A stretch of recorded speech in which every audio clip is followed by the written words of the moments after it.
परमात्मा श्री राधा कृष्ण के चरणारविंदों में शतकोटि नमन बंदन। मित्रों को, जिज्ञासुओं को, धर्म प्रेमियों को, ज्योतिष विज्ञान प्रेमियों को हर हर महादेव, बम बम भोले, नमः शिवाय।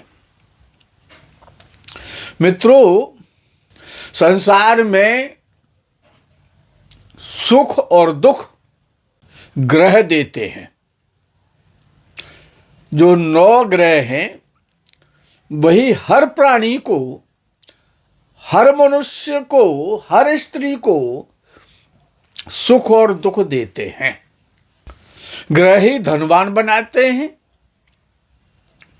और ग्रह ही गरीब और दरिद्र बनाते हैं। लेकिन हर ग्रह दरिद्र नहीं बनाता है, हर ग्रह धनवान नहीं बनाता है।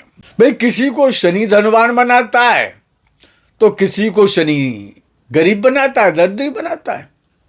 मंगल किसी भी व्यक्ति को आईपीएस बनाता है और मंगल ही सेना में जनरल, कर्नल, ब्रिगेडियर बनाता है।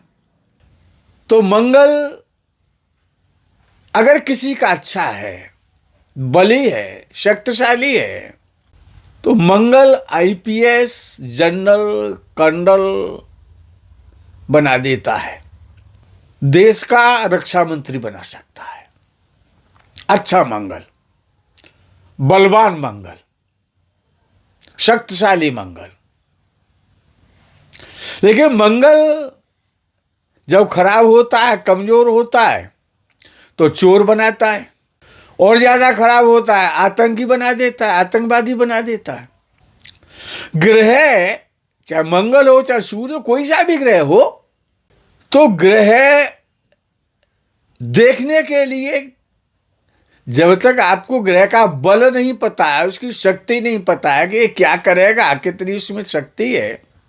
भाई, जो ग्रह जिन वस्तुओं का, जिन पदार्थों का, जिस दिशा का, जिन तत्वों का कारक है, जिन धातुओं का कारक है, उस ग्रह को पढ़ना, उसका बल जानना बहुत आवश्यक है। तो ग्रह कब बली होता है, आज का जो विषय है वो विषय है कि ग्रह कब बली होता है, शक्तिशाली होता है। तो उसके लिए विद्वानों ने नियम बनाए, शर्तें बनाई ग्रह को देखने की, और हर ग्रह को इसी प्रकार से देखना चाहिए। इन्हीं शर्तों पर ग्रह यदि खरा उतरता है, खरा उतर रहा है, तो वो ग्रह बढ़िया और श्रेष्ठ फल देगा। तो ग्रह लग्नेश हो चाहे भाग्येश हो, लाभेश हो चाहे धनेश हो, पहला नंबर यानी पहली शर्त क्या है ग्रह को देखने की? पहली शर्त है ऋषियों के द्वारा बताई हुई, ग्रह जब स्वराशि में होता है, मूल त्रिकोण राशि में हो, उच्च राशि में हो, अथवा अपनी मित्र राशि में हो, तब ग्रह बली और शक्तिशाली माना जाता है। नंबर 2, ये पहली शर्त होगी ग्रह को देखने की। नंबर 2 यानी दूसरी शर्त क्या है ग्रह को देखने की? ग्रह जब अपने भाव से, अर्थात ग्रह जहां का स्वामी है, जो भाव है ग्रह का, जो राशि है, वो राशि ही ग्रह का भाव कहलाता है और उसका हाउस कहलाता है, उसका घर कहलाता है। तो ग्रह अपने भाव से यानी अपने घर से पंचम भाव में हो, अपने भाव से नवम भाव में हो, अपने भाव से दशम भाव में हो, अपने भाव से एकादश भाव में हो, अपने भाव से चतुर्थ भाव में हो, या अपने भाव से सप्तम भाव में हो, या फिर अपने ही भाव में हो, तब ग्रह बली और शक्तिशाली माना जाता है। नंबर 3, तीसरी शर्त क्या है? तो तीसरी शर्त है कि ग्रह जहां बैठा है, अर्थात ग्रह ने अपनी 2 शर्तें पूरी कर ली हैं। तीसरी शर्त क्या है ग्रह को बली और शक्तिशाली देखने की? कि ग्रह शुभ ग्रहों के साथ बैठा हो, शुभ ग्रहों से देखा जाता हो, तब ग्रह बली और शक्तिशाली माना जाएगा। जब ग्रह ने इन तीनों शर्तों को पूरा कर लिया, चौथी शर्त आती है कि ग्रह जहां बैठा है उस बैठे हुए ग्रह को लगन का स्वामी लगनेश, पंचम भाव का स्वामी पंचमेश और नवम भाव का स्वामी नवमेश तीनों देखते हो तो ग्रह बहुत शक्तिशाली हो जाएगा, बहुत शुभ हो जाएगा। इनमें से दो देखते हो तो वो भी ग्रह बहुत अच्छा होगा, बहुत अच्छा परिणाम देगा। और इनमें से लगन पंचम नवम में से एक का भी स्वामी उस ग्रह को देख रहा है तब भी ग्रह अच्छा ही माना जाएगा। लगनेश पंचमेश नवमेश हमेशा शुभ ही करते हैं, शुभ ही होते हैं और शुभ परिणाम ही देते हैं। जब ग्रह ने ये चारों शर्तें पूरी कर ली तो पांचवी शर्त आती है कि ग्रह नवांश कुंडली के त्रिकोण या केंद्र भावों में स्थित हो जाकर के, नवांश में केंद्र या त्रिकोण में स्थित हो जाए। जिस ग्रह को हम देख रहे हैं, चेक कर रहे हैं, एक एक उसकी चेकिंग चल रही है, तो ग्रह बली और शक्तिशाली माना जाएगा। जब ग्रह इन 5 पड़ावों को पार कर गया, 5 शर्तें उसने पूरी कर ली, तो छठवीं शर्त आती है कि ग्रह नवांश कुंडली में स्वराशि में हो, मूल त्रिकोण राशि में हो, मित्र राशि में हो, उच्च राशि में हो, तो ग्रह बली और शक्तिशाली सुफल देने वाला माना जाएगा। जब ग्रह ने 6 शर्तें पूरी कर ली तो 7वीं शर्त आती है कि ग्रह कुमार अवस्था का हो या युवावस्था का हो, डिग्री के आधार पर, तो ग्रह बली माना जाएगा। जब ग्रह ने इन 7 शर्तों को पूरा कर लिया तब स्पेशल 8वीं शर्त आती है कि ग्रह जहां बैठा है उस भाव में, कौन से भाव में, हम उस भाव की बात कर रहे हैं जिस भाव में ग्रह 7 शर्तों को पूरा करके बैठा है। उस भाव में सामुदायिक अष्टक वर्ग में जाकर के देखिए, उस भाव में जिसमें ग्रह 7 शर्तें पूरी करके बैठा है तो 8वीं शर्त आती है सामुदायिक अष्टक वर्ग में कि उस भाव में जिसमें वो 7 शर्तें पूरी करके ग्रह बैठा है उसमें 30 से ऊपर अंक हो या 30 अंक हो तो ग्रह परम बली, परम शक्तिशाली माना जाएगा। अब एक अंतिम और बहुत कठिन, अति कठिन 9वीं शर्त आती है। 9 शर्तें इसीलिए हैं कि 9 अपने में पूर्ण हो जाता है, वो पूर्णांक है, पूर्ण संख्या है 9 और ग्रह भी 9 ही होते हैं। इसीलिए ऋषियों ने 9 ग्रहों को संपूर्ण बल मापने की इकाई माना और 9 नियम बनाए जो ग्रह की 100% शक्ति को बताते हैं। तो ज्योतिष जिज्ञासु जितने भी हैं उनको ये नियम बता रहा हूं और सिखा रहा हूं कि 9वीं शर्त क्या है, कि 9वीं शर्त जो अति कठिन है कि ग्रह 16 वर्गों में जो पाराशर के द्वारा, ऋषि पाराशर के द्वारा निर्णीत जो 16 वर्ग है जिसमें लगन कुंडली है, नवांश कुंडली है, दृष्कांड कुंडली है, सप्तांश कुंडली है, होरा कुंडली है, दशमांश कुंडली है, द्वादशांश कुंडली है, त्रिशांश कुंडली है, चतुर्विंशांश कुंडली है, विंशांश कुंडली है, चतुर्विंशांश कुंडली है, षष्ठांश कुंडली है। ये जितने भी ऋषि पाराशर के द्वारा निर्णीत षोडश वर्ग हैं, षोडश चार्ट हैं। 16 कुंडलियों में ग्रह D1 से लेकर के D60 तक ग्रह केंद्र में हो, उन कुंडलियों में, षोडश वर्ग में, त्रिकोण में बैठा हो, अपनी राशि में बैठा हो, अपनी मूल त्रिकोण राशि में बैठा हो, या अपनी उच्च राशि में बैठा हो, तो ग्रह 100% इंद्र पदवी देने वाला अथवा ब्रह्म पद पदाधीश कराने वाला माना जाएगा। ऐसा ग्रह जीवन की अमूल्य निधि है।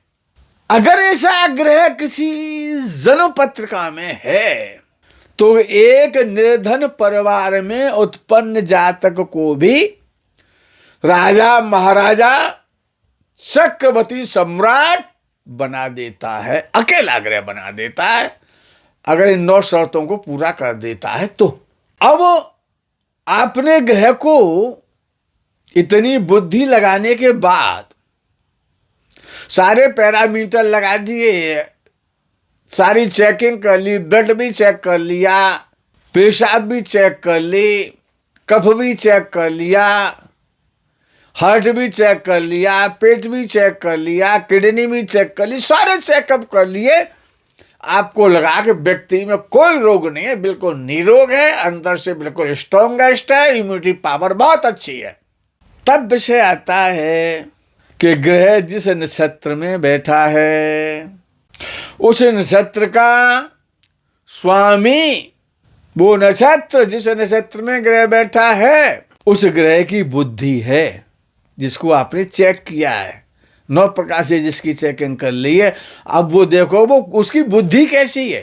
ताकत तो बहुत है साहब, 50 साल पुराने वृक्ष को हिला देगा, इतनी ताकत है इसमें। लेकिन बुद्धि कैसी है उसकी? काम तो बुद्धि से ही करेगा ना, जैसी बुद्धि होगी वैसा करेगा। तो नक्षत्र का उस ग्रह, जो ग्रह जिस नक्षत्र में बैठा है वो नक्षत्र और उस नक्षत्र का स्वामी ग्रह, उस ग्रह का जिसकी आपने चेकिंग की, उसका ब्रेन है, उसकी बुद्धि है। ग्रह जैसा, ग्रह जो काम करेगा, ग्रह वैसा ही काम करेगा जैसा उसका ब्रेन काम करता है। ब्रेन उससे काम कराता है, जैसे आपका ब्रेन, आपकी बुद्धि आपसे काम कराती है। ब्रेन जैसा होगा, आपका मस्तिष्क जैसा होगा, आप वैसा ही कार्य करेंगे, तो अपनी शक्ति को वहीं लगाएंगे। इसलिए ग्रह का ब्रेन देखना अति अति अति आवश्यक है। अब उदाहरण के तौर पर किसी का सूर्य जन्म कुंडली में चेक करना है, किसी का भी सूर्य को चेक करना है कि भाई सूर्य कैसा है, इसका नेम फेम, इसका यश वैभव, इसका पद, इसका शरीर, इसका स्वास्थ्य, मान सम्मान, इसको मिलेगा? इसका सूर्य दे सकता है क्या? तो जब वो 9 शर्तों पर चेक कर लिया, 9 शर्तों पर खरा उतर रहा है, तो देखा कि सूर्य जन्म कुंडली में देखा तो देखा कि मिथुन राशि में बैठा है। उदाहरण दे रहा हूं मैं आपको समझाने के लिए कि सूर्य उसका मिथुन राशि में बैठा है, और मिथुन राशि में तो बैठा है, लेकिन अब देखना है कि वो मिथुन राशि में किस नक्षत्र में बैठा है। तो देखा कि पुनर्वसु नक्षत्र में सूर्य बैठा हुआ है, पुनर्वसु नक्षत्र के 3रे चरण में सूर्य है। अब सूर्य का जो ब्रेन है वो पुनर्वसु नक्षत्र का स्वामी जो बृहस्पति होता है वो है। सूर्य का ब्रेन कौन है? सूर्य मिथुन राशि में बैठा है। फिर देखा कि किस नक्षत्र में बैठा है, तो पुनर्वसु नक्षत्र में बैठा है, और पुनर्वसु नक्षत्र का स्वामी कौन है? वो बृहस्पति है। अर्थात सूर्य से जो काम कराएगा उसका जो ब्रेन है वो बृहस्पति है, वो गुरु है। अब आपको देखना है कि वो बृहस्पति जन्म कुंडली में कहां बैठा है, किस भाव में बैठा है, केंद्र में बैठा है, त्रिकोण में बैठा है, त्रिषडा या त्रिकभाव में, कहाँ बैठा है? बृहस्पति उच्च राशि में है, स्वराशि में है, या नीच राशि में है, या शत्रु राशि में है? ये सब इसलिए देखना है कि फल तो सूर्य को ही करना है, लेकिन बृहस्पति सूर्य की बुद्धि है। जैसे आप किसी कंपनी में कार्य करते हैं, आप किसी कंपनी में एम्प्लॉय हैं, जॉब करते हैं किसी कंपनी में आप, तो उस कंपनी का जो बॉस है, जो सीईओ है, बॉस अब आपसे काम कराएगा। जो बॉस आपको काम देगा उसी काम तो आप करेंगे। जो बॉस कहेगा जिस कार्य के लिए, वही कार्य आप करेंगे। काम तो आपको ही करना है, बॉस को आपसे काम लेना है, लेकिन आपसे अब कार्य कराने वाला आपका बॉस है, आप वही करेंगे जो बॉस बोलेगा। इसी प्रकार ग्रह जिस नक्षत्र में बैठा है, वो नक्षत्र का स्वामी उस ग्रह का बॉस है। नक्षत्र बहुत इंपॉर्टेंट है। बॉस जो आदेश देगा वो कर्मचारी को करना पड़ेगा। तो ग्रह के नक्षत्र को देखना परमावश्यक, केवल ग्रह को देख कर फलादेश नहीं किया जा सकता। ग्रह आपने देख लिया, लेकिन उसकी बुद्धि भी, उसका ब्रेन भी तो पढ़ना है, उसको समझना है। उसके बाद उदाहरण के तौर पर सूर्य मिथुन राशि में है, जो आपको बताया जा रहा है फॉर एग्जाम्पल, और मिथुन राशि की अब आगे का जो नियम क्या है कि मिथुन राशि में तो सूर्य है, नक्षत्र को देख लिया, बृहस्पति को देख लिया, बहुत अच्छा है इसका। बृहस्पति उच्च राशि का है, लगन में बैठा है, पंचम भाव में बैठा है, एकादश में बैठा है, नवम में बैठा है, बुध तो उस सूर्य की बुद्धि है, वो उसका बॉस है बृहस्पति। लेकिन अब सूर्य मिथुन राशि में बैठा है, तो अब सूर्य का वो घर तो है नहीं, वो तो बुध का घर है जिसमें सूर्य जाकर के बैठा है मिथुन राशि में। अब देखना है कि मिथुन राशि का जो स्वामी है, जिसका घर है, जो मकान मालिक है बुध, सूर्य तो किराएदार है ना वहां। अब देखना है कि मकान मालिक कैसा है, यानी कि सूर्य का डिस्पोजिटर बुध कैसा है, मकान मालिक। अब मान लीजिए मकान मालिक जैसा आपके साथ व्यवहार करेगा वो आपकी मजबूरी, आप किराएदार है, आपको सहन करना पड़ेगा।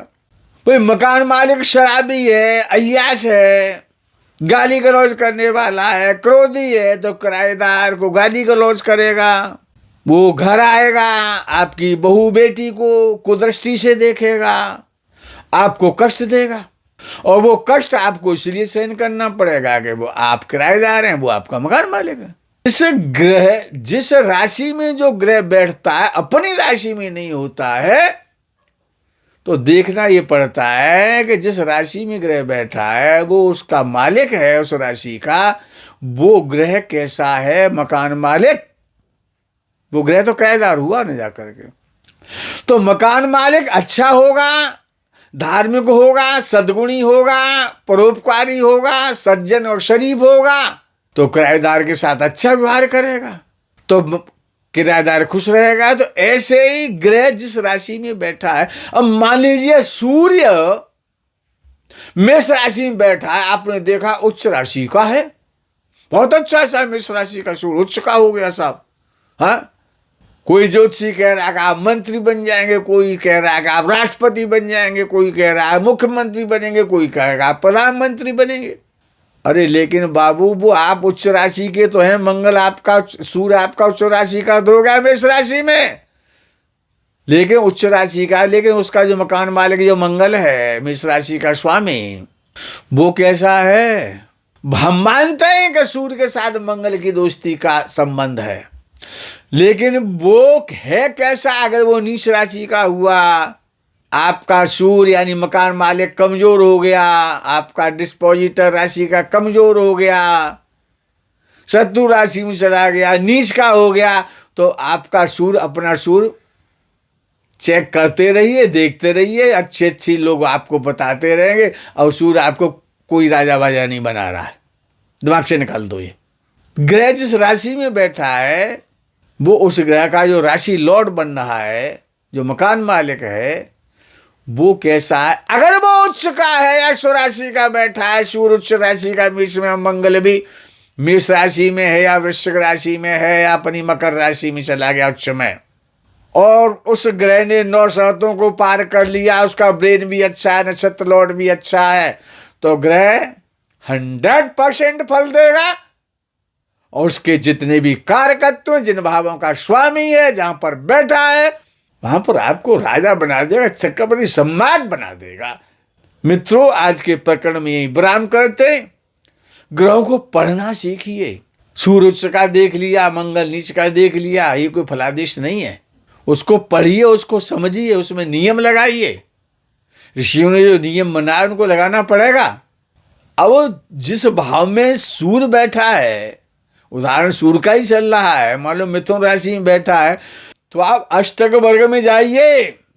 आपने देख लिया उसमें 32 पॉइंट है, तो आपने कहा सूर्य बहुत बली है, स्वभाव बली है, अष्टक वर्ग के समुदाय अष्टक वर्ग के आधार पर। लेकिन सूर्य के पास कितने अंक हैं? उसके पास 5, 6, 7, 8 अंक हैं, तो और बली हो जाएगा। नियम कितने लग रहे हैं एक ग्रह पे? जितने ज्यादा से ज्यादा नियम लग जाएंगे उतना ग्रह मजबूत हो जाएगा। फिर उसका ब्रेन चेक करना है, फिर उसका राशि लॉर्ड चेक करना है, तब हमें अपना मुख खोलना है बोलने के लिए। मित्रों, आज के प्रकरण में यही विराम करते हैं। आगे के प्रकरण का आप इंतजार कीजिए। तब तक के लिए हर हर महादेव, बम बम भोले, नमः शिवाय, जय गौ माता की।